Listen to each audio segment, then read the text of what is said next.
On this episode of Narcissist Apocalypse, we talk with an abuse survivor named Simon. And Simon was raised by an emotionally stunted narcissistic father. It's a story of fear, identity issues, low self-everything, and family, adoption, secrets.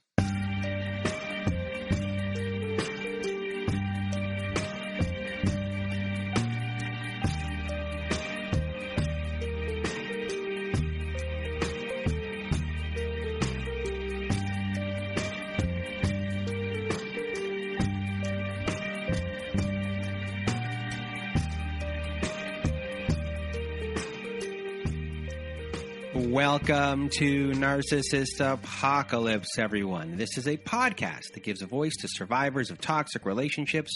I am Brandon Chadwick, but my friends call me Chad, and thanks for tuning into this episode. So what is a narcissist, you may ask? Well, for the purposes of this podcast, we refer to a narcissist as anyone who has displayed a pattern of behavior that shows a limited capacity to appreciate others' perspectives. It is that simple. And now, before we get to our episode with Simon, I first want to thank everyone in the Narcissist Apocalypse community for listening to the show and sharing your thoughts by email, Instagram, Twitter, and Facebook. Also, a reminder, if you have not left us a review on whatever podcast service you use, Spotify, Apple, Google, Stitcher, CastBox, etc., please leave us a 5-star written review, as it helps out the show a lot when it comes to rankings. Now, if you have not been to our website recently and want to be a part of our show, go to our website at narcissistapocalypse.com. Top of the page, there's a button that says guest form. Fill out that guest form and we will go from there. But another way to be on our show is to also go to narcissistapocalypse.com and to read a letter to your narcissist. On the side of the page, there's a floating button that says send voicemail. Click on that button. It records up to 5 minutes. You press it twice, records up to 10.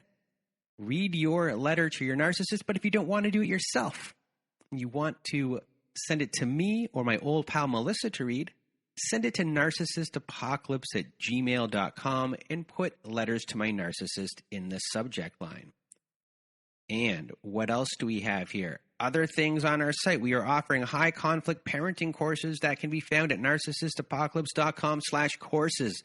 Yes, we have partnered with Online Parenting, and many of the courses we are offering were created by Bill Eddy. And if you've listened to our episode last year with divorce lawyer named Helen, you'll know that Bill Eddy is an expert in dealing with these individuals in court, and now he's helped create many parenting courses to help you through divorce and to help support your children too. These courses are the most widely recognized courses by family courts across the country. So if you want to support the show and are looking for guidance, please do go to narcissistapocalypse.com/courses.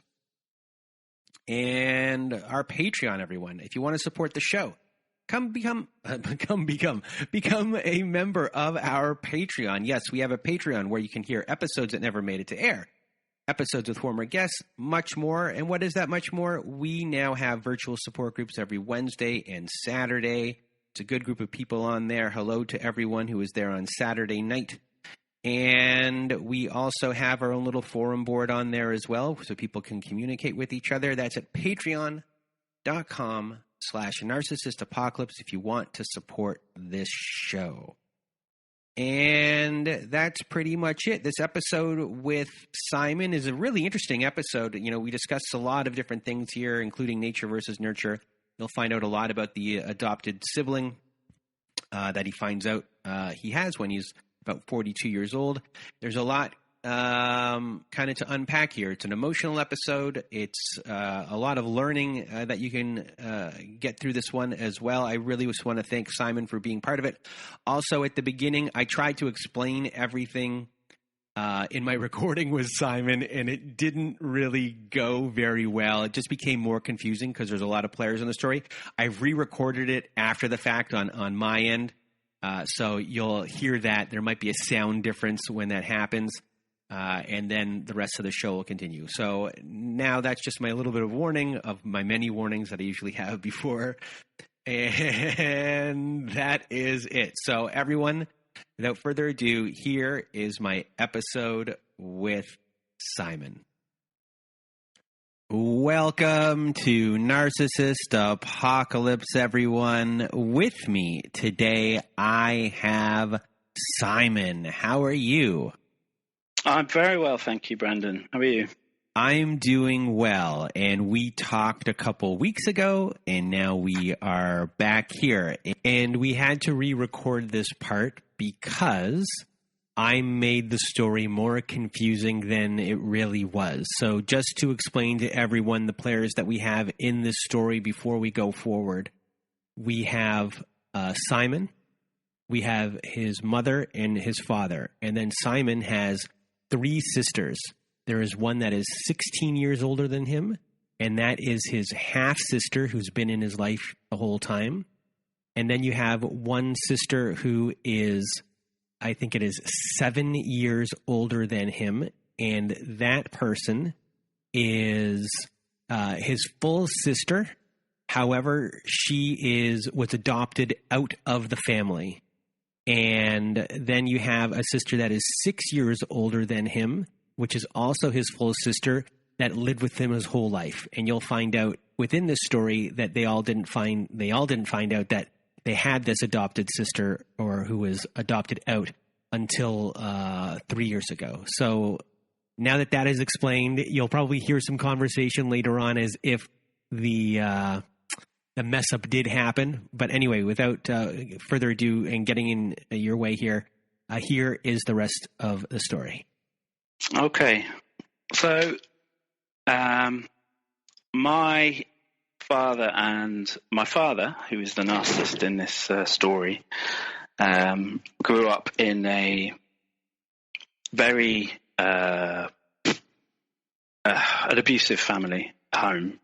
He has got 2 sisters and 3 brothers, all of which suffered a lot of physical abuse at home, and there was also some sexual abuse as well, parental abuse. And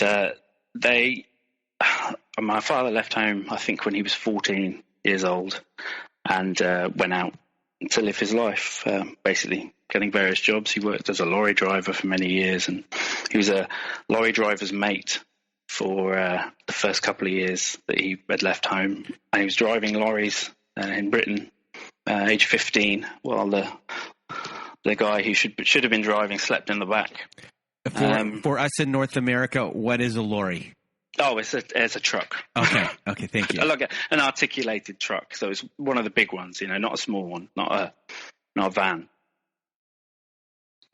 And he, so that's his kind of background. They all had a very, very difficult relationship with their father and their mother as well, who was, although the story has changed now over the past kind of 20 or 30 years since she's died, she's become more of a kind of, she's been redeemed in the stories of the family, I think, somewhat. From the person that she was when she was alive and what they all thought of her then. But he never was redeemed. My dad's father, they all pretty much, I think, the girls didn't have as much animosity towards him and hatred of him than the boys.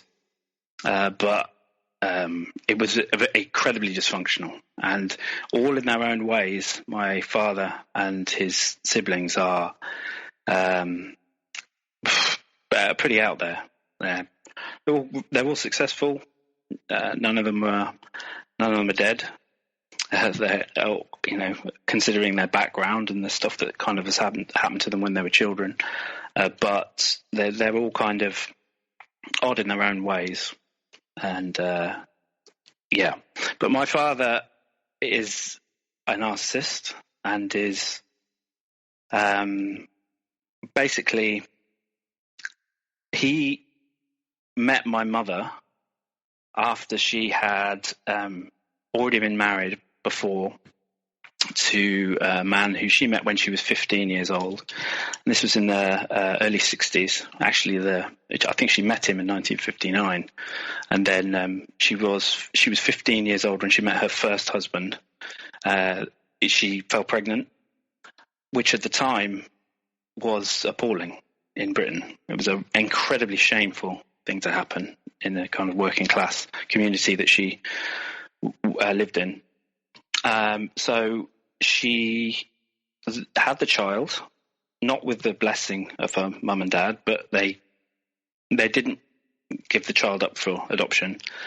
And my mother was incredibly shamed by it, and her family were also incredibly shamed by this. And my mother tells it that basically she wasn't allowed out of the house for 5 years after the baby was born because of the shame of it, pushing the pram down the street. To be seen doing that at her age would have just been awful. And the man that she married was told that she got pregnant by and was forced to marry, basically, was he turned out to be an alcoholic, but he wasn't an alcoholic. He was a heavy drinker then, but later on in his life, he became very addicted to alcohol. But he left, basically, after a year. So she moved out of her mother's house when she was 16. But, the baby was born when she was 16, so the first baby. And then they lived alone together for a year, and then he walked out. So she had to go back and live with her mother and father. As I said, she was kept in the house for 4 or 5 years. And when the baby was old enough, my eldest sister she said, I was allowed out. She wasn't literally kept in the house. That makes it sound like she was locked up. But it was a shameful thing. She could go out to work, but she had her life restricted by the shame of this event. Anyway, when the baby was about 5, she was allowed to go out and live her life again. And she met my father, who at a night in some sort of place in where she lived. And they went away together for what we would call in Britain a dirty weekend. And they went to a seaside resort in the north of England just for 2 nights to stay. And bear in mind, this is the first person our mother had spent a lot of time with in about 5 years. Anyway, on that first weekend they went away, she got pregnant again. So she came home from that event, still living with her mother and father, and discovered that she had a child. And you can imagine the shock of it for her mum and dad. They were, it was horrifying for them, basically. And when my dad found out that they were pregnant, he didn't want anything to do with the child. That has come out since, but that's not how my mother tells it. But we'll get to that. We'll get to that. Yeah. So she, when she was started showing, they shipped her off to I don't know what you'd call it, but it was basically a home for fallen women, I suppose. But she spent the last. So I assume it's or not. I assume, if I remember correctly, it's a place with nuns. Yes, it was. It was a religious order of nuns, and she's being put there until this blows over, pretty much. Yeah, certainly until the baby is born, and they can decide what to do with it, so that she doesn't have to walk down the street with another pregnant belly. I suppose would be the reason that they did that, and that she could then come back having had the baby, and nobody would ever know that she'd been pregnant again. Because at this point, for your mom, what is happening is she's already felt like she shamed her family once, and now here's this second instance where they're not married. Yes, they're not married. No chance of that. And at this point, she doesn't want to do any shameful thing again, and she goes and into hiding until they can kind of figure it out. And the child that is born is actually your eldest sister, full sister, but we will talk. We'll call her your adopted full sister, and that's how her adoption came to be. Yes, that's right. So she that the child was given up for adoption eventually and went to live down the road.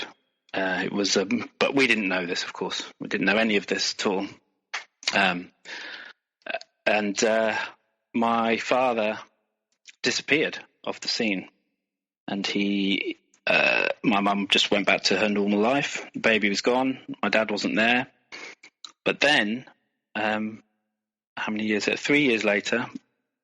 Please, I mean, if these dates don't work out, it's because I'm forgetting ages and things like that. I'm sorry, but yeah, 3 years later it would be. My dad came back, and my mother was a very attractive woman. Is a very attractive woman, and she was very good looking when she was younger, and my dad a lot less so. But he has since told me that she was a trophy. You know, he would never have got anyone that good looking who wasn't broken, essentially a broken human being. And so he saw an opportunity. This is, again, he didn't say this to me. This is what I imagine happened. He saw an opportunity. He'd been gone for 3 years. He came back and said, "How about we try and make a go of it?" And they did. They tried to make a go of it. And then my other sister was born, the sister who is 6 years older than me. And they moved in together next to my grandmother, my mother's mother, in the house literally next door. 6 years older than you, or 16 years older than you? Oh, 6 years older than me. She's 6 years older than me. Yeah, this one that was born was 6 years older than me. So my dad came back. Okay. So at this point, my mother had the eldest half. The adopted child had gone and been adopted out. And then they had another child who is the sister just above me, who's 6 years older than me. And then, so he came back. She was born, the sister just above me, 6 years old. And then eventually I was born. And we lived in absolute kind of, we didn't know that the child existed. This was never, ever spoken about, that this child had been adopted out, ever. And 3 years ago, we discovered somebody got in contact with the sister just above me, my 6 year old, but the sister who's just above me, 6 years older than me. And somebody got in contact with her and said, "I think we might be related." And my sister said, she phoned me and said, "This person has just got in contact with me on Facebook and said that it might be related to her." And I've looked. Have a look at her Facebook profile. And she didn't say at that point, "You're my sister." She just said, "I think we might be related." And we both went onto Facebook and looked at this woman's profile. And the moment that we opened Facebook, it was obvious that she was related to us in a very close way, because she looks identical. She looks absolutely identical to my sister, to my full sister. So before we get to the whole story of meeting your full sister, let's go into your life with your other sisters and what you kind of had to deal with when it comes to you growing up, with your story. You can obviously tell a bit of your sister's story as well.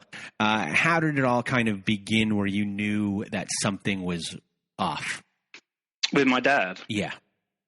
Well, so he, from my very earliest memories, was a incredibly unstable person. He acted a lot. He would absolutely fly off the handle at the smallest slights. He had to have every single thing exactly as he wanted it. Otherwise, he just wouldn't tolerate it. Basically, he would get angry. He would get irritated, constantly irritated if things weren't exactly as he wanted them to be all the time. He didn't seem to have any compunction at all to make things in any way better for anyone else apart from himself. So he was a fundamentally selfish person. And when I was very small, I mean, I don't remember a lot. We've kind of, as a family, me and the two sisters that I grew up with we've attempted to kind of construct a kind of what he was like then, because, you forget. It's that's what the past is, isn't it, as well? It's a kind of patchwork that you constantly kind of attempt to kind of keep together and understand. But I remember from when I was very young being I was terrified of him. I was very, very frightened of him. And my primary memories from an early age is of fear and of having my mother pull me away from situations that could potentially, now of course I know, I could irritate him, or I would confront him. And I've got two small children myself, and they are just, I mean, sometimes the amount of noise, he cannot stand noise, he can't stand and not being the center of attention. Over the years, I've realized that is a huge thing for him, is having children there and no one is looking at him. It's that's just one of the reasons. But another reason is that, of course, children who are noisy distract him from the things that he wants to do. He needs the space for himself. He doesn't need these children under his feet all the time. And but being moved away from situations by my mother, being taken out of rooms when he's flown off the handle and shouted or screamed that he wants things changed. And particularly that fear came when he used to come home from work, because I think he often did jobs that he didn't like. And he would come home and I remember being frightened of what would happen when he came home, because you just didn't know whether he'd had a good day or a bad day. Most of the time he'd had a bad day, because he would come home and things had to be exactly correct. And if things weren't exactly correct, then a tiny thing could make him go, And he was physically violent with my eldest sister, and he was physically violent with me as well. But I wouldn't say that I was beaten or anything like that. He used to, the vast majority of the time, what I was terrified of was rage. Absolute rage. And he used to scream at me through his teeth. So he would grit his teeth and come up incredibly close to my face when I was small and scream at, just be so angry, like what a gorilla's like when it's raging, like that. And it's just terrifying me, just terrified. So you're a young child, you're dealing with your dad, who is the type of a narcissist who, no matter what is going on, needs the attention on him. Yeah. He's one of them that is jealous of the children because he wants your mom's attention, and he demands your mom's attention over your mom taking care of you guys. Yes. And when you're dealing with this at a small age, or at a younger age here, what are the first survival techniques in your personality that you start to change to make your life easier, or are you acting out, which then makes your life even harder? And before I leave off right there for you to answer, you have a sister that is 6 years older, and then you have your sister who is a lot older. Yeah.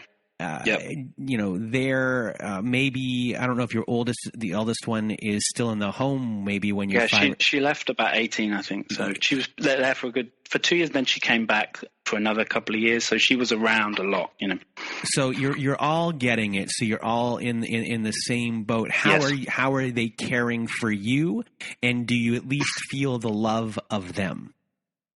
This is very difficult to say and to kind of talk about, really, because it is, for them, it's entirely blameless.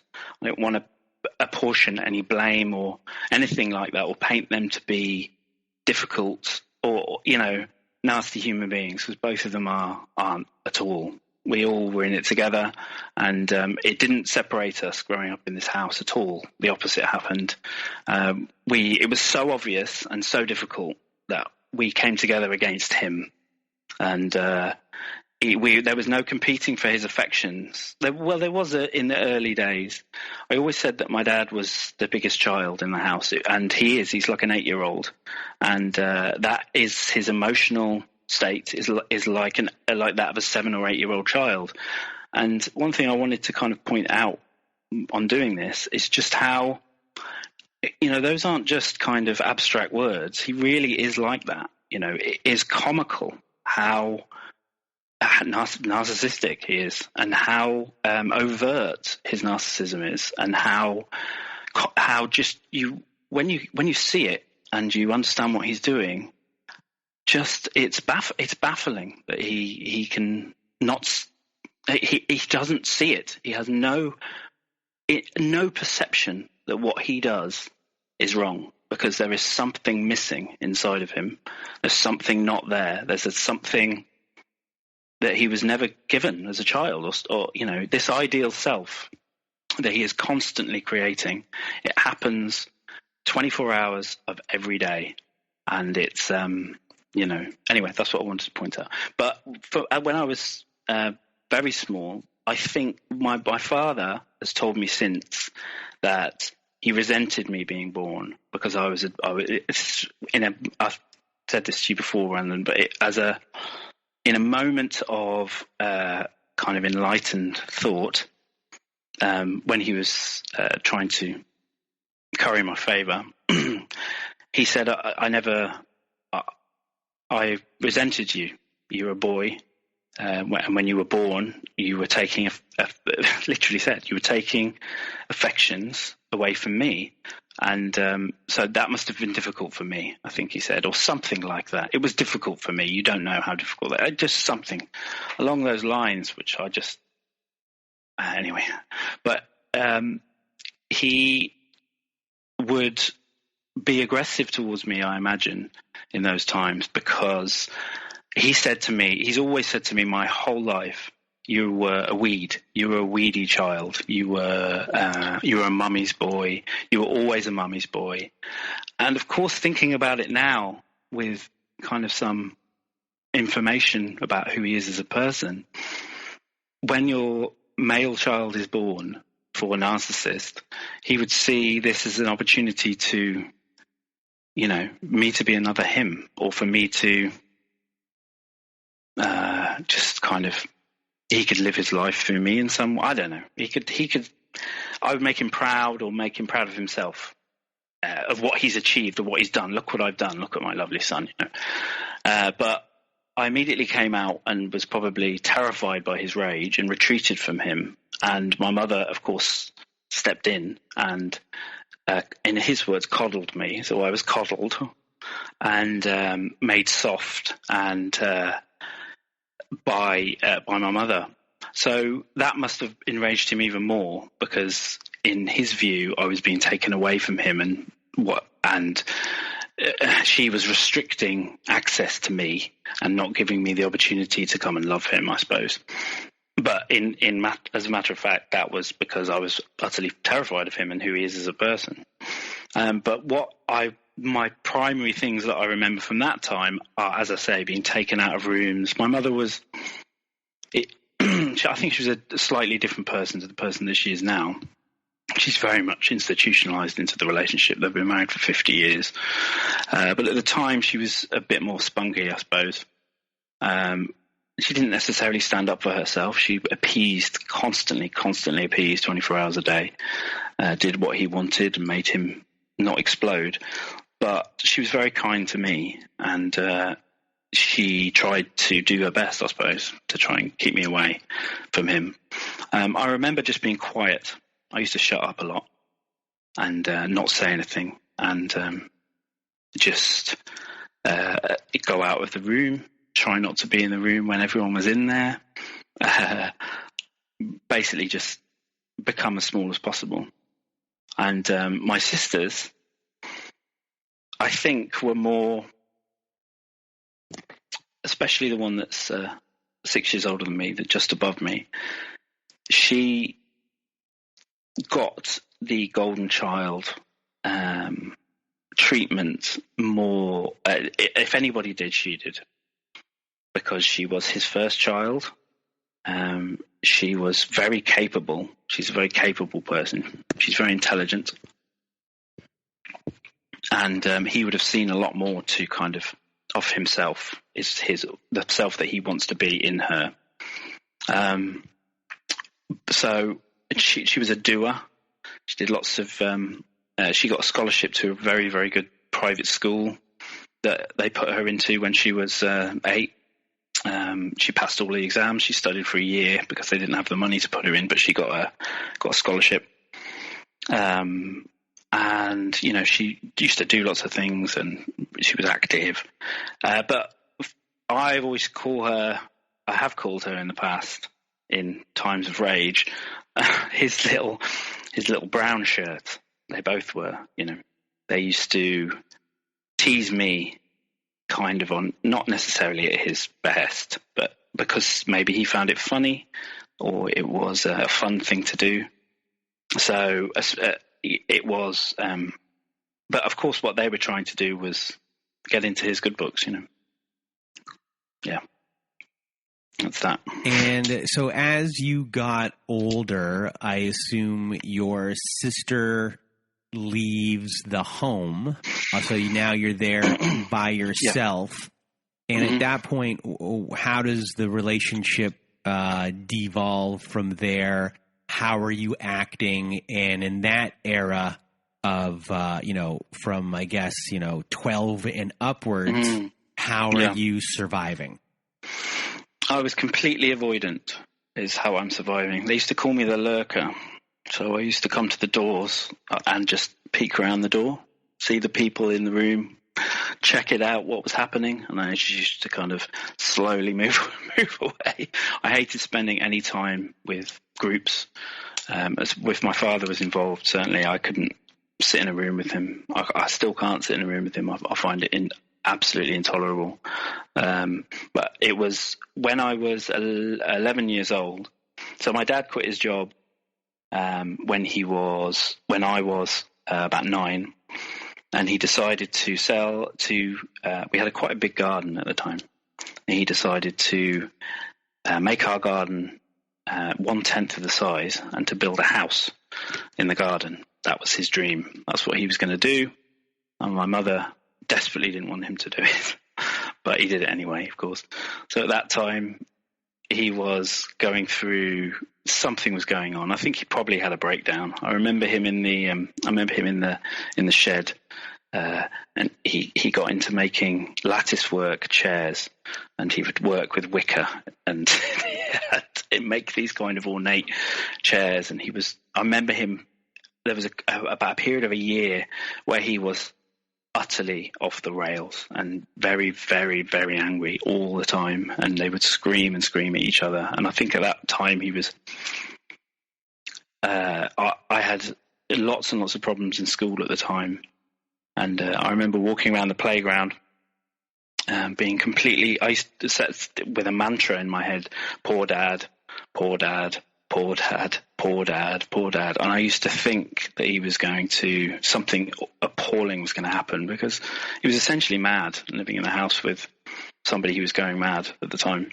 And I was walking around in circles with this mantra going around in my head, and I couldn't get it out of my head. It was about an hour. I was on the playground just going round and round in circles, and something incredibly odd was happening to me then. I don't know what it was, but I was very, very fearful, and it was hard. But when I was older, so he built this house in the garden, and my mother left for 7 weeks and took me away with her on holiday for like this huge extended break, where she had to get out of the house and leave him. At the time, this is just after my birthday, where he bought me a cat for my birthday, and they bought me a cat because they knew I wanted a cat, because they thought I was a sensitive child and would like that. And then I loved it. And then a week after we got the cat, my mother grabbed me and we left the home for 7 weeks. This was the time, I think, when my dad was sectioning up the garden in order to plan out this house that he was going to build in the garden. He put the foundations down when she was away. And when I got home, he got rid of the cat. So they bought me this. They bought me a cat for my birthday, and then when I got back, he just got rid of it, and that was it. You know, he didn't even say sorry. It was just the cat was in the way. I couldn't feed it, so I got rid of the cat, and that was my birthday present. And I was looking forward to 7 weeks to seeing that cat. But that sounds small, but it's one of 1,000 things that was. That's an abnormal thing to do. That's not a normal thing to do in a house. But over the years, I've attempted to kind of say, to normalize this behavior in every which way I can. And I've always thought that everybody had odd relationships with their parents. Everybody hates their parents a bit. Everybody has parents that, you know, when people say that they love you, they don't really they're just kind of saying it, aren't they? They're saying it because it's the thing that you've got to say or whatever. And over the years, I've kind of realized that that's not true at all. You know, people are genuine. Another thing my dad always says is 95% of people don't know fuck all. That's one of his sayings. Everybody in the world is thick, which is obviously his way of saying everybody in the world is stupid apart from me. I'm the person that's intelligent. I'm the person that knows everything. But anyway, so the house was built, and then we moved again one more time, and that was in my final year of, I don't know what you call it over there. I was 11, so it's before you go to middle school or senior school. We'd call it senior school. And he decided after he built and sold the house in the garden that we were going to move to Wales, which is in rural Wales, so the middle of nowhere in Wales. That was his dream. That's what he wanted to do, and he got that in his mind. My mother said no, she didn't want to go. So he took me, and we moved to Wales, me and him. He just took me, and we went, just the two of us, when I was 11. And were you scared to death when that happened? No, because as I said, I was very good at avoiding him, mm-hmm. And I think I had this is another odd thing about my relationship with him, and another odd thing about, which is just abnormal, you know, in a family context, is that I hated him, you know, from a very, very early age. I hated him. I thought he was a monster. I thought he was a blowhard. I thought he talked shit all the time. I thought that he didn't know what he was talking about. And, you know, he gave me, I don't think I ever sought his approval. I don't think that ever really, I mean, subconsciously I must have done in some ways, but it wasn't I hated him from a very, very early age. Like you would a stepfather, I suppose, who was horrible to you. I bet he was my proper father, or my actual father, you know, stepfathers, proper fathers, but, you know. So, and he... So here you are, this 11-year-old kid mm-hmm. who is in some ways a lot smarter than other kids because, you know, you've seen all these things and you're surviving every day where some kids don't have to deal with any of that. And you've altered your behavior and you are quiet. You make yourself small.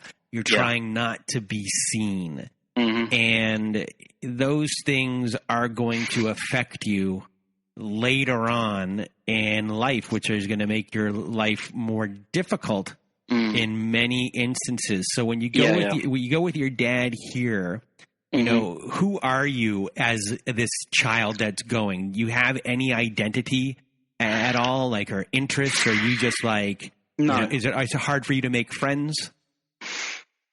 I've always had one friend. I've always found it very, very difficult being in groups. I find group dynamics very, very hard. I find the kind of hierarchy of even friendly groups I find quite difficult. I think my upbringing has made me a very cynical person. It's also made me very, as a positive, I think, very good at spotting people that are talking shit and people who are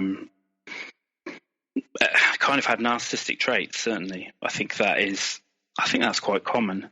I can see self-aggrandizement, people that kind of are giving little clues which they think aren't noticeable about how great they are, but are noticeable. I can see them. I think I've got a very good radar for hunting out or seeing people who. But anyway, I'm not good in groups. So yes, I was very isolated. And in the last year of my junior school, so when I was 10, I didn't have any friends at all. My one friend who was a year older than me left, and I spent a whole year with no friends in junior school.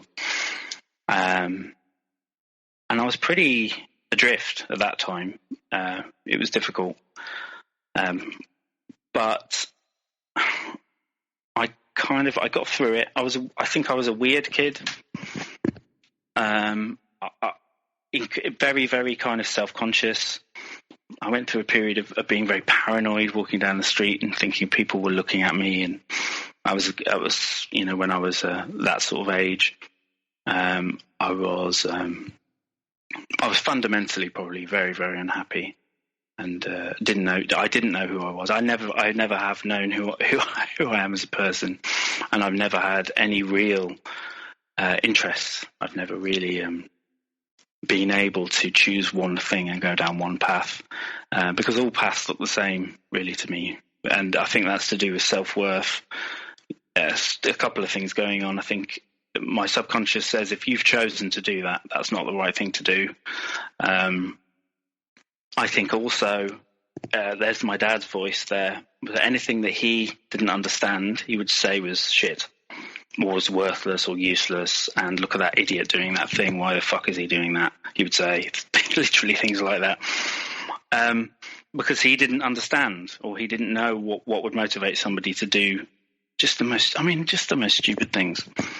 I want to also say something about at that time when I was in junior school, when I was from the age of, I've also got ADHD, as I said earlier. So being born and having that extra kind of problem, I have a problem with concentration, and I've got a problem with, I've always thought that my problem with motivation was ADHD related, but recently I've kind of thought, no, it isn't. It's something else going on there.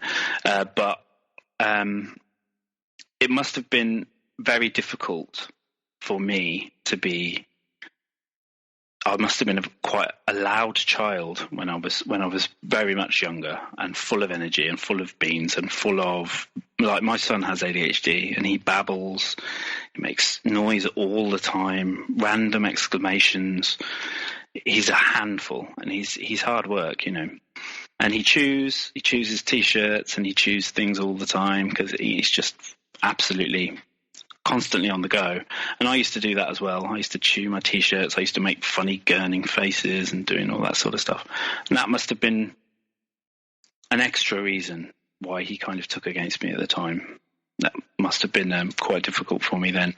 But I found it very, very difficult to do anything anyway because of my ADHD.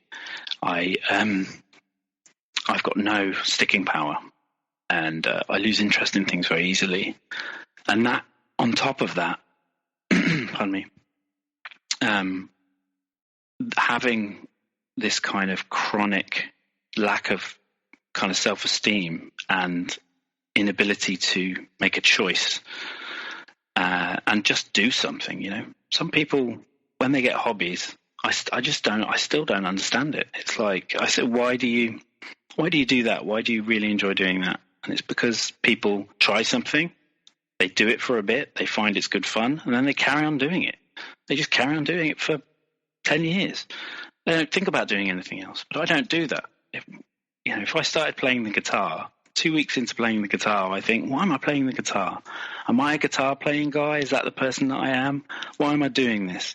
Why haven't I chosen the drums to play? Maybe the drums are a better thing to play. Nobody who plays the guitar. Let's try drums, and then I'll lose interest in drums, and then that goes as well, Or drawing, or I never give anything enough time because I've got so many reasons to stop doing things, and I don't have the self-esteem or self-worth to tell myself I'm doing okay at stuff and to tell myself I'm doing good enough. It must have been incredibly hard for me as a child, thinking back as an adult, to exist in that house, and the amount of affection that I didn't get and the amount of fear that was there. But also, my mother's not an affectionate person. My father is an aggressive person and literally would have directed aggression towards me. I don't know where you get self-esteem from in that environment. I don't know where it comes from. The model that you're supposed to kind of take it from is so screwed up and so hateful that I didn't have any other good male role models. You know, I didn't have any. All of my teachers were female, apart from one who should I say his name? I'll call him a different name. Okay, this was years ago anyway, and I thought he was my first and only male teacher, and I absolutely idolized him. And he went away, so I had him for 2 years with a 1 year gap in between. He went away and then came back, and then in the second week that he'd come back, so I had him for a whole year, then he was gone for a year. The next year, in the first week that we were back at school, I went back into his class and I was so excited. And I was leaning back and wobbling on my chair because, I had ADHD, but it was never diagnosed then. And my memory of him is he picked me up by the arm and threw me across the room into the door. And it just came back and screamed in my face because I disrupted the lesson.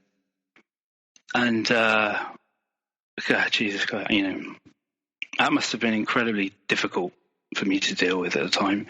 And the first year that he was there, my mother had sent him a letter at the end of the year saying how much I'd enjoyed it.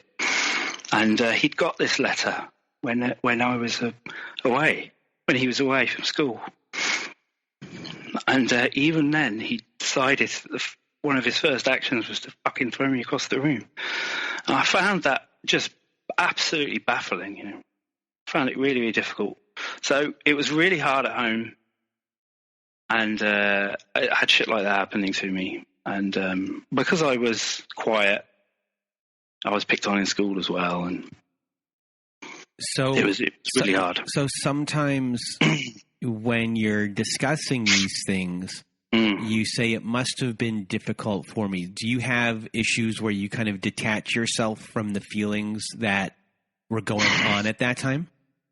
I can't. I have very little memory, but there has been a constant narrative. We've discussed this from when I was tiny. I've listened to my sister talking about my father, and then eventually I joined in. We were talking about what an arsehole he is.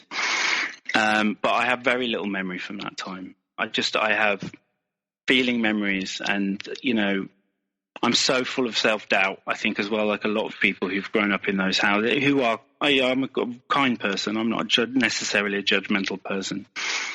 And I try and give my dad constant breaks. So if I don't see him for a while, I'll say, is it as bad? Is it as bad as I remember it was? Is he as shit as I remember him? And, fortunately, and unfortunately, but fortunately, every time I see him, he reconfirms. I mean, he's an arsehole now. So God knows what he was like when he was a 25-year-old. Because he's anyway. So before we kind of go to parts of when you're older, this is kind of how you're forming now in these years of what's going to happen later.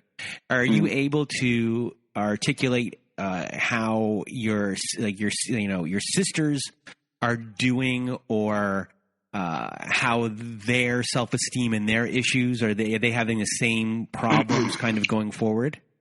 Well, we've all had we've all had a lot of kind of problems, really, our own problems. My oldest half sister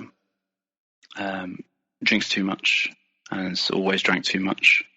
I didn't go a day, I don't think, without a drink for about 25 years. I would drink every day.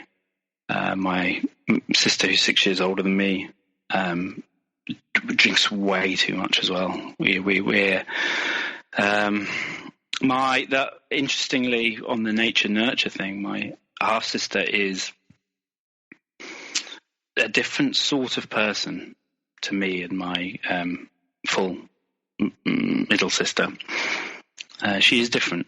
She is more kind of closer to narcissistic, I suppose, in her kind of personality attributes than I am, and certainly my other sister is. We are a lot more questioning and kind of we beat ourselves up more. We kind of don't know who we are, I suppose. That's what you would say. Yeah, so yourself and your two sisters that you grew up with, you all have identity issues. Yes. Yeah, we all have identity issues. And, continue. My oldest sister, so the half sister, is I don't know if she's a narcissist, but she has a very, very strong front. So she's a different person when she's drunk to when she's sober, and she is a storyteller. So she retells the funny things she's done in her life all the time, like she is constructing, almost like she's constantly telling herself she's all right. She has these, she goes on long kind of, always the same, and always kind of, she's the hero of the story or the funny person in the story. The story's always about things that were just the most hilarious things that ever happened. Usually she instigated them. And it used to be, when I was younger, it used to be great because she's full of life and full of kind of fun and outrageous. She's quite an outrageous person. You know, she's always up for a drink and a good time. But the older she's got, it's and the more I've kind of realized that it's a face, and that's not the person that she is. And she does actively construct this every single day. And behind that, there is an emptiness. You know, she doesn't know who she is. She has no personality unless she is actively building it.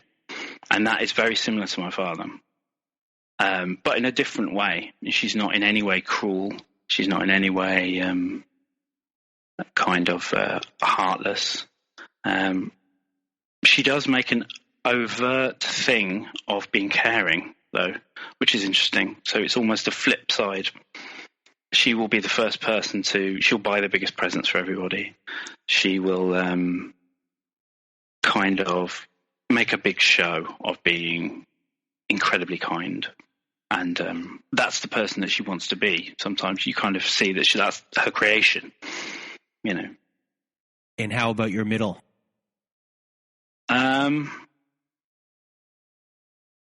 She is a bit more like me, a lot more like me, but much more driven to do things. She doesn't have ADHD, and she doesn't have, once she gets her mind set on something, she will see it through to the end. She's just, she became a nurse age 50. We trained. She went and did, they wouldn't let her go onto the university course. She wanted to do it in a year, pardon me, but they wouldn't let her do it without a pre-university course that she had to complete in a year. And she did it in a couple of months, you know. She just went in and did all of the work. She just wrote it, aced it, and they let her on in the September, let her onto the course. So in the space of about 15 months, she'd done full nurse. Was it, or was it 2 years? I can't remember. Anyway, she did it in this incredibly short period of time, and she aced it. I'm not like that at all. But but she also has problems with she'll get bored of that, I think, and she'll decide that that's not the thing she wants to be, and she'll go and try and do something else. And there's been 1,000 things like that in her life. She lived in the Caribbean for a long time because she kind of ran away a bit and kind of left England and needed to go and have a big adventure somewhere. And then when she moved back, she stayed here for a year and then moved to live in the Med on an island. She lived there for 8 years or 9 years. It's a kind of a running away narrative, I suppose. So yeah. I mean, we could probably go into the later years of your high school and discuss all of the other kind of extra things that would have happened. But it seems it's best probably right here to, I guess, now discuss your adopted out sister as far as, because we were discussing your all of your issues. So, when you were 42 years old, you get a phone call from your middle sister. That's right, yeah. And she said, somebody has got in contact with me on Facebook, and she is saying that she might be related to us. And could this possibly be true? Take a look at her Facebook profile. So we both had a look together when we were on the phone. And it was instantly. I mean, it was just there's no way she was telling the truth, But when you're 42 and that happens, and it was just unreal. It's not something that happens. It happens that people discover their parents had children from previous marriages that kind of turn up. But it's very, very unusual that a full sister, especially one who is kind of slots in the middle, turns up. They're usually older, aren't they? By a significant amount. And it's unusual because your eldest half-sister, who was around at the time, had no idea. No idea at all. Yeah. None of us had any idea at all. And we saw her picture. She was so obviously like my middle sister. I mean, she just is virtually identical. They are so similar in face. And they would have been, if they'd have grown up together, 3 years apart. So they would have been, compadres. They would have been friends, or not, but would have been very close. Whether best friends or best enemies, I don't know how that works with close siblings. But and then we confronted my parents. I didn't confront my parents. My middle sister did, and said, "Is this true?" And my mother denied it to start with. She said, "No, it's not true." And then when it very, very quickly in the phone call, I think, became clear that there was no way she was going to get out of it, she just went very quiet on the phone and then eventually said, "Yes, it is true." But dealt with it in just the worst way. They both dealt with it very, very badly. So we said, "Were you ever going to tell us that she was this person existed?" And they both said just straight out, "No, we were never going to tell you. Didn't think we needed to tell you. It's none of your business." Basically, is what they said, which fits perfectly because the family revolves around my father. It always has, and it's my mother and my father on one side, and the children on the other side. They're not at the top, and we are underneath them. They are separated from us, and well, I suppose my mother and the kids orbit my father, but my mum and dad are a closed unit, and we all were encouraged to get out of the house as quickly as possible when we were kids.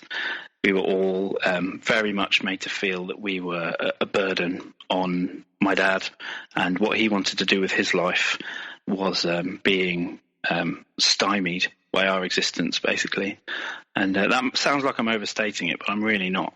He made it very, very clear that that it was something that was stopping him being the wonderful, successful person that he inevitably should have been, was having us around. And anyway, so when she came back onto the scene, the adopted out sister, it was obviously an incredibly hard situation for them to deal with, because so they went into this big narrative about how they had, every year on her birthday, we've thought about her and wondered what she's doing. We've always worried that she was, whether she was alive and if she'd had a good life. And then this woman turns up, this grown woman, and they don't really want much to do with their own children. And now they've got one that got away, has come back. And of course, my dad is terrified that this person wants something from him that he's incapable of giving anybody. He's got nothing to give anybody else apart from himself. He's just a fundamentally selfish human being. And so, eventually,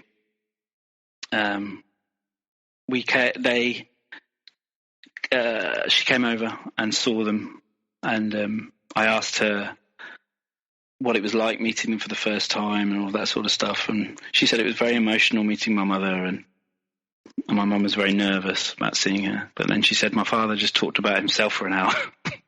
So she walked into the room, this baby that he'd given up, and this 50-something-year-old baby had just walked in and sat down in front of him. And instead of asking her about her life, he just talked about himself and how great he is, all the things he's done and how much money he's made and all of those sort of things. And again, that sounds like I'm overstating it, but I'm not. That's literally what he would have done. He would have sat there and said, I'm a very successful person. I've managed to make a lot of cash in my life. This sort of, oh, Jesus. But, yeah. So there was that. And then both of them don't feel like they owe us anything. Any explanation, any kind of, nothing. No apology. I mean, I don't want an apology from them, but we understand. They keep trying to turn it back to the fact that it was so difficult for them when they were teenagers, and saying, you kids just don't understand how hard it was. And we keep saying to them, there is no blame. We all totally understand that it was very, very difficult for you then. And we don't blame you at all for that. It's a completely reasonable thing to have done if you were under pressure, completely different times. The social pressure must have been enormous. We're empathetic human beings and we understand that. And no matter how much we say it, they keep bringing it back to that, because they can't, especially my dad, he can't imagine that he's got anything else to do apart from to kind of, that's the only thing that he can think that he did in this entire situation that needs apologizing for. He doesn't owe us an explanation. He doesn't owe us anything, because that is how he perceives us and his kids. He would never sit down and kind of say, if you've got questions about this, or attempt some sort of healing, or all of that thing would be utterly alien to him. He just would never do it. And in fact, the opposite is true. In the time that he came to see me and we sat down and talked about this for an hour or 2 hours in the pub, he was actively antagonistic towards me, kind of saying, what do you want me to say? You don't know how difficult it is for me. And just didn't let me say anything. The moment he got uncomfortable with the things that I was saying and started to kind of suggest to him that he might want to talk more openly to me, he starts getting aggressive and angry. So I've come to totally accept that now. I think I accepted that in my 20s, that I'm never going to get anything from him. And that's one thing that this whole situation and having a father like him has done, as I think I've spent my life self-analyzing, and I think I've done quite a relatively good job at it, really. You've done a very good job. I think I've read a lot of stuff, and been through a lot of shit, I was depressed for many years and I was kind of on welfare for a long time. And I never, even though I'm an alcoholic, I never, I don't drink that much anymore. And I managed to pull it back. And I think a lot of people, I was listening to Pierre on one of your older podcasts, and he said something about drugs being lots of people and I've always thought this, I'm in so many ways so utterly useless. I have a learned helplessness, like you said to Pierre, and also I am neurotic. I'm utterly introspective. I am totally avoidant. I'm avoidant of doing anything. It takes me, just to a ridiculous extent. I had to change the settings on the boiler a couple of years ago. I had to set the timer so that it came on at certain times. It took me a year to do it. It's ridiculous. Even saying it. I used to sit there, I don't know. But if it involves people, if it involves going up to somebody, any situation that might involve conflict, judgment, hierarchy, where somebody is above me. So anything that involves any sort of fucking work, basically. Anything that involves, I used to driving. I passed my driving test in my early 30s. I didn't drive for 10 years. And I used to have panic attacks in the car. And I realized eventually it wasn't to do with the act of driving, although I do have ADHD and I find it difficult. I get kind of, concentration is hard for me, but not that hard. And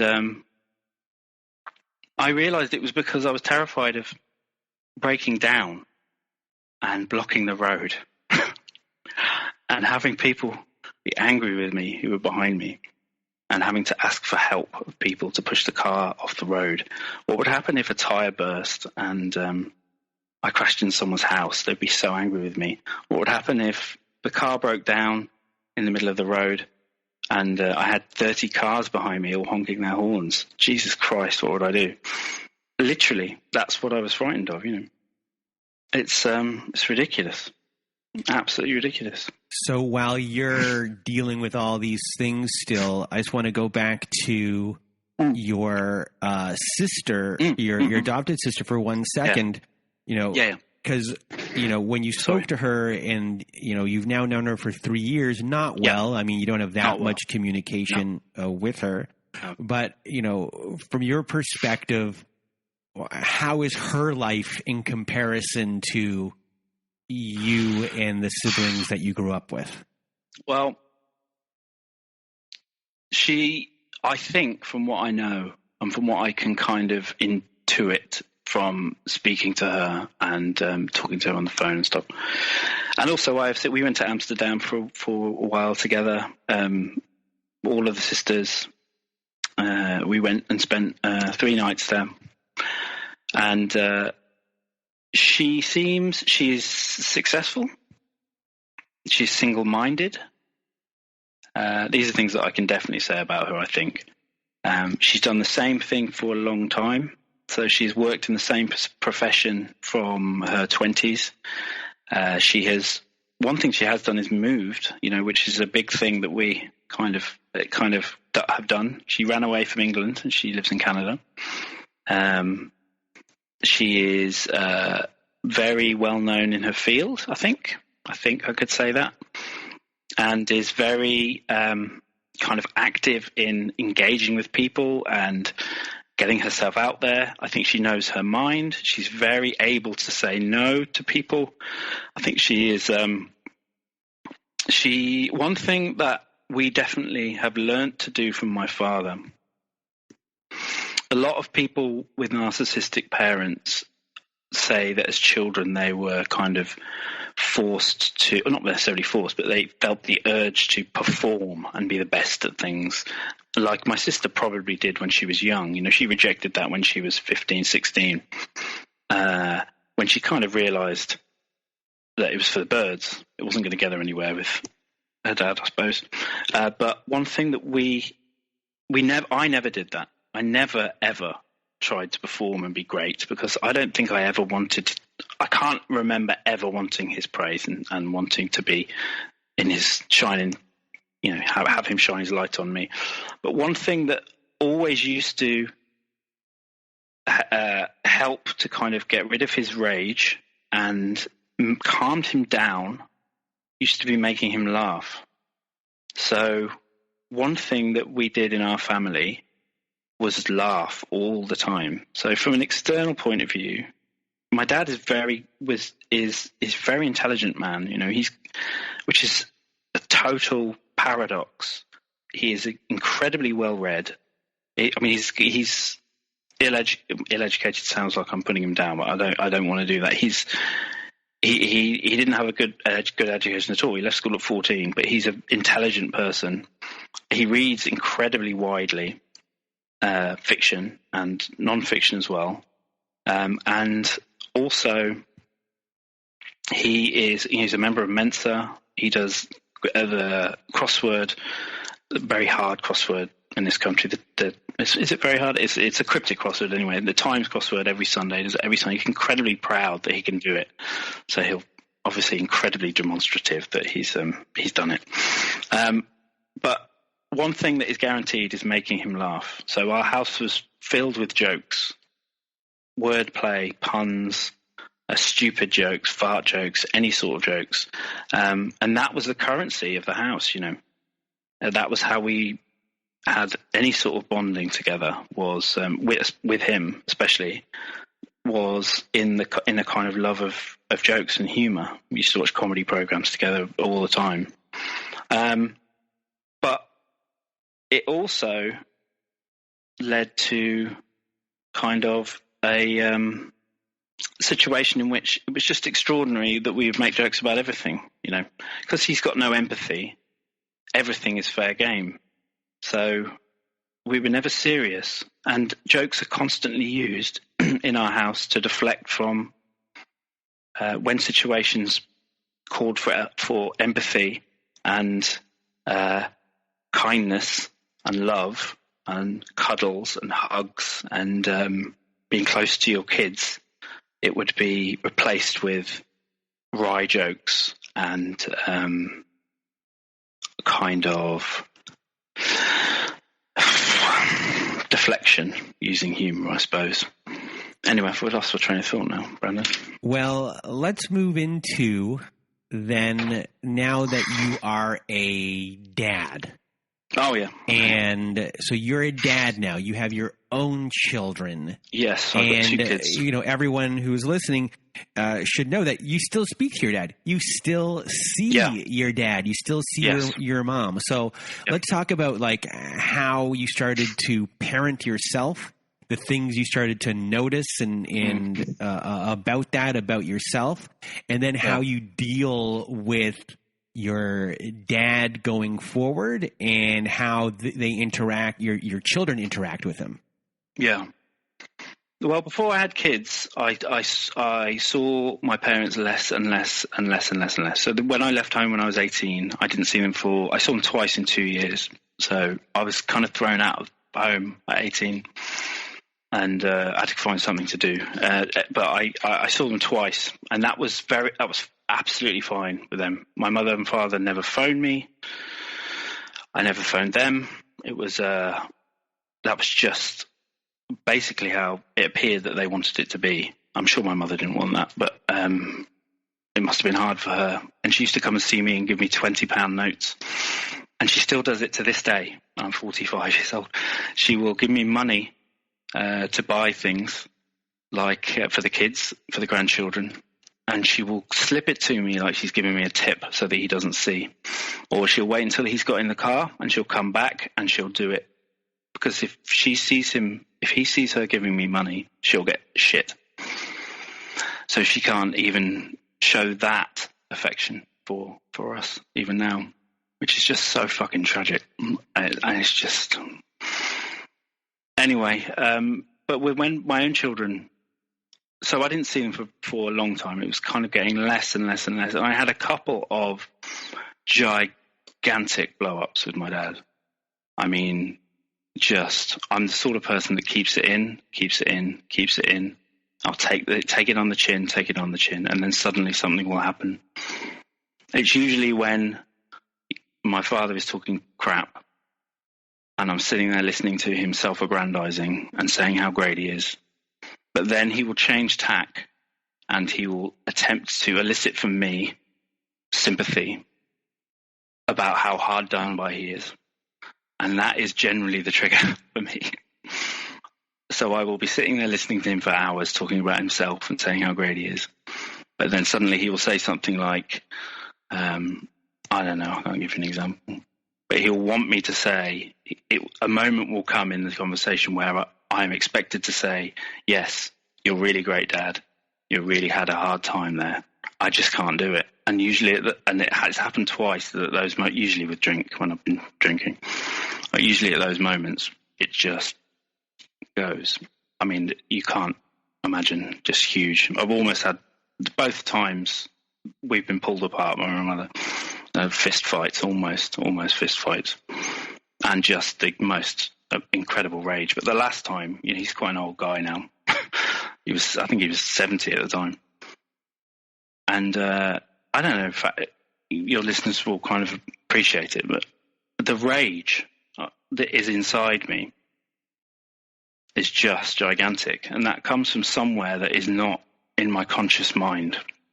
It is somewhere very, very, very deep inside me that I've kind of swallowed down. And it is just so powerful, terrifyingly powerful. And, anyway, but when my children were born, I was forced into a situation. I'd never actively avoided them, but it just so happened that they didn't particularly want to see me. Because my dad doesn't want to, so my mother doesn't. If you know what I mean. My dad doesn't care, so my mother is forced into a situation where she doesn't care. But now that they've got grandchildren, there's now an opportunity for I've got to make them the kids available to see him, especially for my mother's sake. And a lot of people say that when you have children, you realise how hard it was for your own parents, and you have sympathy for them. And a complete and utter fucking opposite thing has happened to me. Completely and utterly the opposite. When I had kids, I realised how appallingly bad a father my father was, and how relatively easy it is as a half-functioning human being to give your child affection, to care about what they do on a day-to-day basis, to love them, to tell you love them, to cuddle them, to attempt to feel guilty when you're not spending enough time with them. I constantly think of his welfare and my daughter's welfare, and I worry about what they're going to do when they grow up. I worry about the people that they're going to be. I worry whether my son is going to be, not successful but happy. All of these things every single day, they go through my mind. And when he was born 9 years ago, over time, of course, I realised none of that was there when I was a child. Absolutely none of it was there. And I got none of it from my own father. No affection, no cuddles, no hugs. I got aggression and violent rage, and never, ever, ever any sort of show of love that wasn't related to him. He would say that I'd done something good if it made him look good. And he still does that to this day now. The only things you get, he constantly repeats, you can see him thinking about things that he did, and then he will ask me questions about the thing that he did in order to get me to say that he was great when he did it. So he built me a bed once. When I was about 16, he built me a bunk bed in the basement of the house that we lived in. And he probably mentioned about 500 times that bunk bed. And he will say, "Do you remember that bunk bed that I built you when you were 16? That was a great bed, wasn't it? You really liked that bed, didn't you?" And he just wants me to go, "Yeah, Dad, that was great. Thank you for building that bed for me. It was a brilliant thing that you did there." Of course, that's what I do. And what else? And when he moved me to Wales when I was 11, when I moved there with him, that was a train that died. But we arrived in Wales at the day before I started school, and he, in the rain, in the dark, it was nighttime, went to bed in the house. I'd never been in the house before in my life. He'd bought the house. First time I'd ever been in there was the Sunday before school started on the Monday. And I got up in the morning at 7 a.m. He gave me my school uniform, pushed me out the door. I got on the bus, went to school in a completely different country, essentially. No bill, nothing, no prep. Didn't know where I was going. But anyway, he said to me that, he said, I hated it. And I hated every moment of it for the first 4 years I was there. I resented being there. I hated living with him. My mother eventually arrived about a year and a half later. But I spent a year and a half living with him literally in the middle of nowhere in the wilderness in Wales, in a village. And he constantly says to me, because he thinks of that time of his life favourably, and he knows how much I hate it, it gives him a bad feeling when he thinks about it, because it doesn't work with his idea of what he did at that time, that I didn't like it. So he's probably said to me 10,000 times, you loved it in Wales, didn't you? Didn't you love it? You absolutely loved it when you moved there. You loved it, didn't you? And he's just confirming it for his own kind of, he doesn't care that I loved it or not, you know. At least he doesn't care. He wants me to say, yes, I loved it, Dad. You were great. You're great. What a great person you are, doing that massive thing that nobody else would have done, moving their child. I don't do it, of course. I said I don't give it to him. But then he just forgets. He won't. And he'll ask me again the next time I see him. He's got the same about 5 questions that he asked me, which must be moments in my life that he struggles with, you know.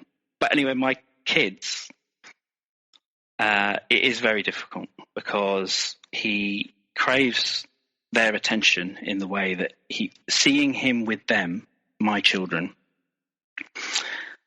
is what it must have been like for me as a child. And it's very obvious how difficult it would have been. And it gives me a kind of insight into the past, really. And he doesn't allow them any room. He's only openly affectionate in ways that he can kind of handle, which is kind of rough play. So he'll wind them up and wrestle for maybe 2 or 3 minutes, but then gets bored, like a 7-year-old himself would, decides to read the paper, will pick up the paper, and the kids, of course, have been wound up, and they're not going to calm down for another 40 minutes. But then he gets annoyed with them, even though he's just wound them up to the state of, and my mum and then me and whoever else is there, because we have been programmed over the years to fear his rage and fear his aggression, fear his kind of irritation. We then have to move the children out of the room and out of his space. And even if he's not seen them for 6 months, the same thing will happen every time. He gets bored within about 20 minutes of them. And when he realizes that they can't give him what he wants, he will have an idealized view. Sorry, I'm touching my ear thing. I hope it's okay. He has an idealized view of what they're going to be like when they come through the door. Granddad, we love you. You're the best, Granddad. And when they don't do it, or when they go to my mother first, you can see him visibly bristle with that. And so it is really, really hard. It's incredibly difficult to be in they live in a flat, in a tiny space. And my son has ADHD, and my daughter is an absolute dynamo. She will just keep moving for hours. And to be in that tiny space with them and see him visibly irritated is incredibly triggering for me. I find it very, very difficult. And I'm sorry, yeah. Oh, no. So I really want to ask you, so, you're getting triggered in those situations. You have your kids. I've never talked to you about your wife, even in our pre-call. So when it comes to your wife, how does your wife? First of all, you got married, and Jesus Christ, Jam. My children are, without a shadow of a doubt, the single most incredible thing that if you'd have told me that I would have been able to get married and have kids. When I was in my 20s or teens, I would have just laughed at you. I would never have thought it was going to happen. Yeah, so how does someone who has very low self-esteem and all these issues get into a healthy relationship with someone which for the most part might have seemed impossible? How does that happen, and how is your relationship with your wife? It's okay. It's good. It's good. She's very different from me, and I think that's why it works. She is very understanding. She is very tolerant of my parents. What a lot of people do when you talk to them, I've had this problem for a long time. I've always assumed, like I said earlier, I assumed that everybody's parents weren't like mine, but I thought that everybody had problems with their parents or spoke about their parents in certain ways. And I can't tell you the amount of times that I've said to people, "Oh God, I hate my dad. I hate my father. I actually dislike him. He's not a nice man." People are shocked. They don't have the headspace to deal with it, because it's out of. Often people just don't get it. They think you can't mean that, because they think the only thing that they think of when they think of their parents are their own mum and dad, who, despite their faults and despite them being irritating old right-wing stick in the muds, they are generally loving. Dad's a bit weird, but they have an idea about their parents that they generally love them and they're okay. But like when I started talking about this to my wife, I think she just thought I was a bit loopy, but when she met them, and eventually she kind of realized how it is intolerable, and it's very, very, very difficult for me. And he comes round. He'll never come round for more than him and my mum will come around for more than a couple of days. I said this to you before, I think, Brandon, but she can't go anywhere on her own. She can't see the grandchildren on her own without him, and he won't let her come and see us without him, because the thought of her being anywhere without him is it just won't happen. He doesn't allow it. If he goes away, which he does not frequently, about once a year, he'll go away for a few weeks on his own. He can go away on his own, but she can't. He'll leave, then she can come, and I have to do a surreptitious phone call to her, and then she can come down for 2 or 3 days. My mum can come down for 2 or 3 days on her own. But otherwise, it's impossible, because he has her on a leash, And even to see her own grandchildren, and he said to her, it's odd for a grandmother to want to see her grandchildren on her own. It's odd. It's a strange thing to want. And that's the kind of gaslighting shit she's been dealing with for 50 years. And she's kind of down the rabbit hole now a bit as well. She doesn't see it anymore. And it's infuriating, but she doesn't think it is strange. And also what happened, one other thing I wanted to say about this before I talk about something else. If I phoned her the other day, I can't phone her phone, because if he sees that I phoned her, that's not good.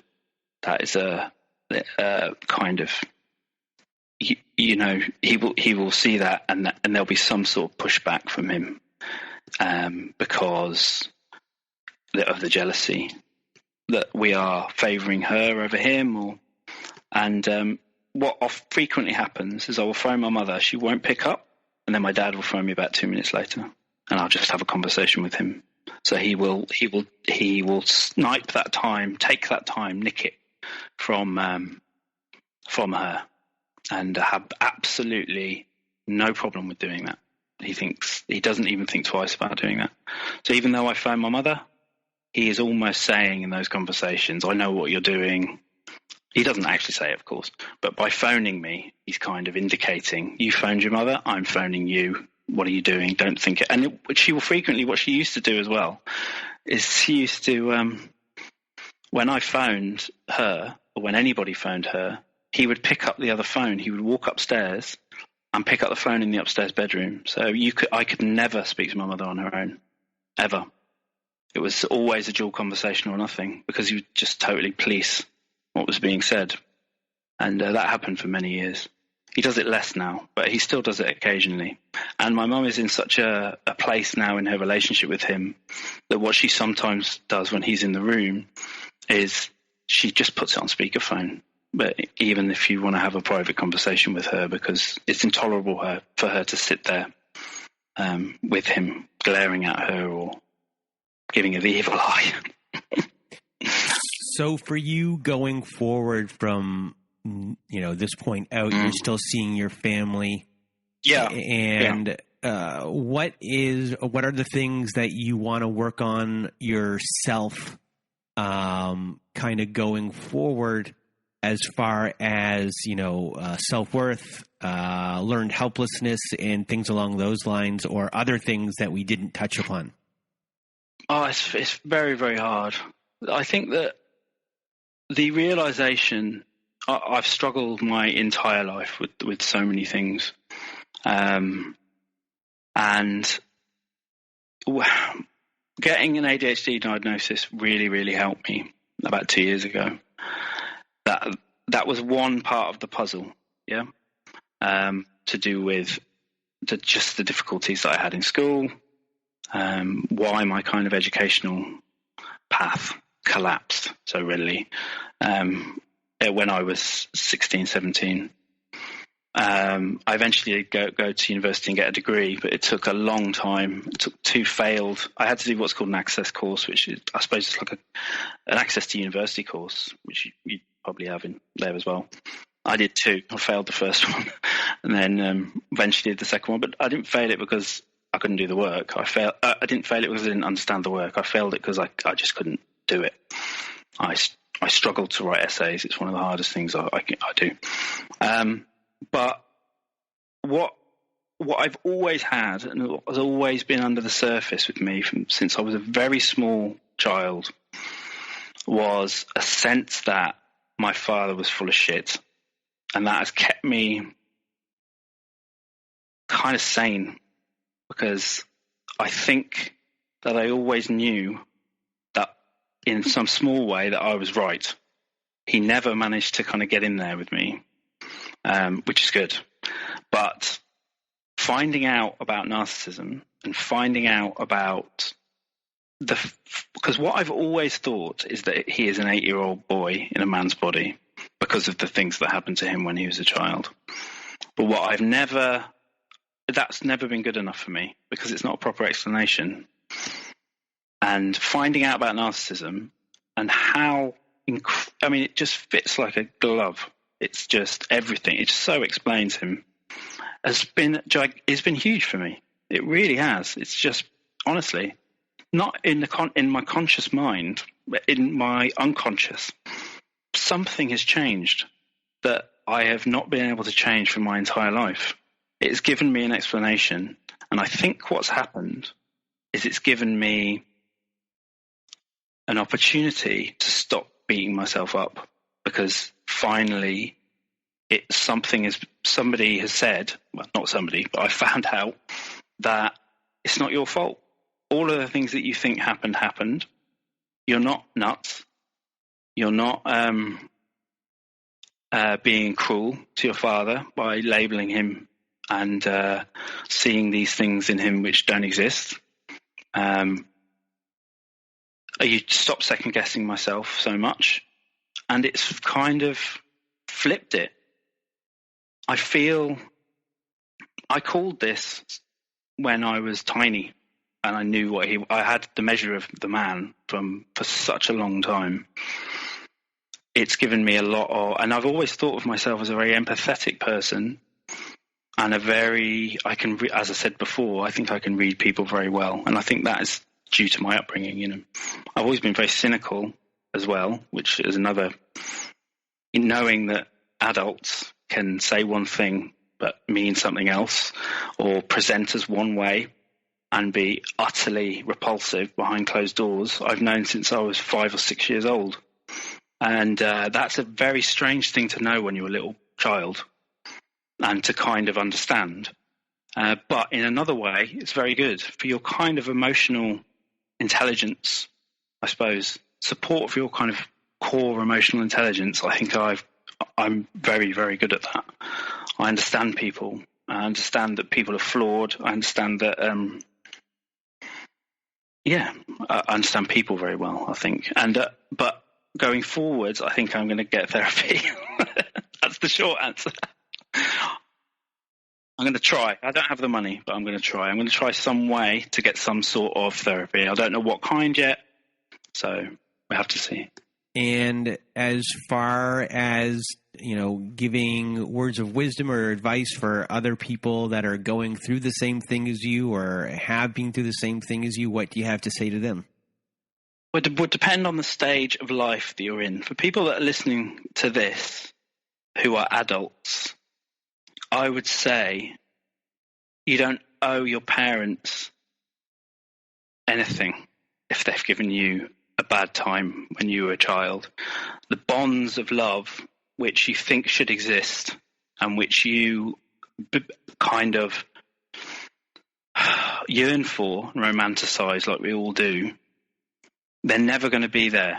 And it sounds like, I don't think personally you are chasing rainbows if you think that the person who has been kind of the center of the neutron star, dragging all of this kind of, in my family, he's the locus of all of this chaos with these kind of, we've all kind of orbited him our entire lives.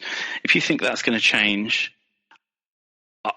I don't think you can change a person like that. You will not, I don't think you will get what you want. You need to work on, that is the fundamental thing that one has to learn and come to terms with and try to be at peace with, is the fact that it's not you, it's them, and resentment is okay. You don't need to appease them.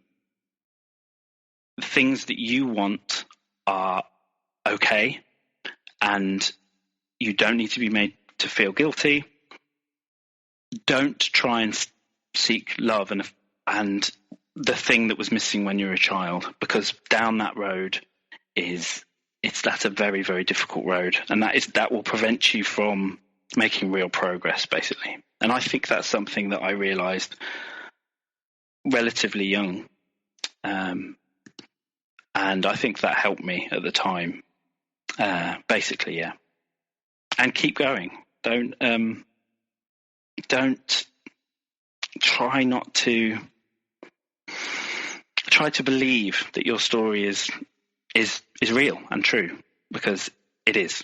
It's most of the time it is. You are in the right, and parents can be arseholes, and arseholes have children, and the world is filled with so many unkind, selfish people that just when you have kids, it doesn't just suddenly appear. Compassion, understanding, love, the ability to love doesn't just suddenly be magically beamed into the heart of people because they have kids. So it's not your fault. It's their fault. That would be my message. Well, Simon, you did it. You were really nervous to do this episode, and you did it, and you did a great job. And so many people are going to learn from your story. It was educational. It was emotional. And how are you feeling right now that we're almost done here? I can't remember anything that I said. It's a good. Well, guess what? It was recorded, so you can listen to it all you want. Good. Okay, good. Well, I'm glad. Good. Wow. I mean, there's a billion things I could have said, but it's very, very good to have come on and said it. It's interesting because as soon as I heard a couple of them, I just thought I have to get in contact with you to get on, because it was these sort of podcasts are rare. These kind of stories. And it's one thing that I definitely tried to seek out, and kind of came up blank a lot of the time.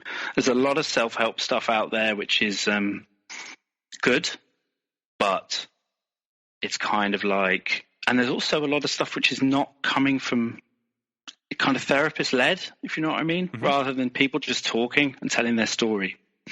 And this is much better. It's much better for people to tell their own stories. This is how I see it, rather than being constantly. There's a lot of ones which are kind of stop all the time, where people go, "Oh, this must have been, it must have been incredibly hard for you," and taking people off track in order to kind of make them emote more than they should, because it's your story, you tell it.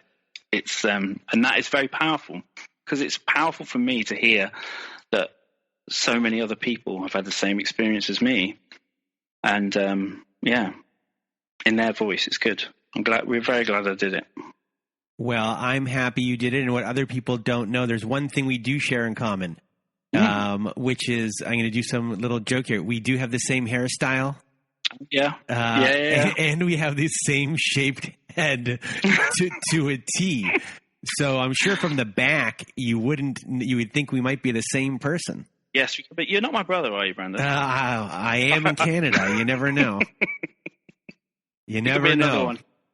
So I really, from the bottom of my heart, thank you so much for being here today, Simon. It was a pleasure talking to you and getting to know you and your story. So once again, from the bottom of my heart, thank you.